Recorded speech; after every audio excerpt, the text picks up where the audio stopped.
Who do you think is the greatest MMA fighter of all time? Craig, we can start with you. Just as a fan of the sport, as somebody who's been deep in it.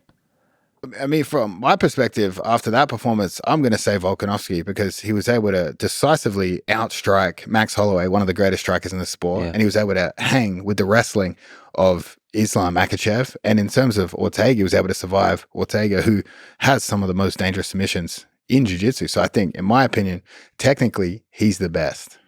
So even though he technically lost, he still has the crown.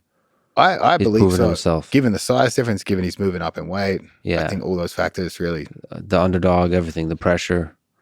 Did Uh, you think he would be able to hang in any of the wrestling exchanges with Islam? no. I was really surprised. That's why in my eyes, like, it's kind of funny, like winning at the end of the day. I feel like judges influence that. Although I did think Australian judges would rob the other way, but Yeah. I was assuming they kind of somebody paid somebody and not enough, maybe. But in general, I just thought he won, sort of in the eyes of what martial arts stands for, like sort of go into the fire and survive and thrive and finish the last round strong, which is kind of like spiritually is what a victory is. So I wish we kept going. Like, One more round. yeah, exactly. That kind of thing. Well, what about you? What do you think? Like, who are the fighters you admire? Like, who do you think is the greatest of all time? I think the fighter I paid most attention to was Jon Jones. He has a great ability just to mix the high level striking, high level grappling. Although his jujitsu by itself isn't probably isn't like super high level, but his ability to mix everything together, I would say he's the best.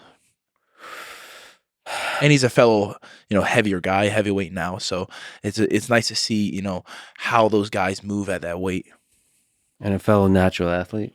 See what I did there? All right. All right. What about you, Nicky? Yeah, if I had to pick a goat, I would probably have to say Khabib, just because he was undefeated, and he had a very high finishing rate. Very few of his fights actually went to a decision. Yeah. So he just overall he dominated almost every single opponent he went against. The dominance.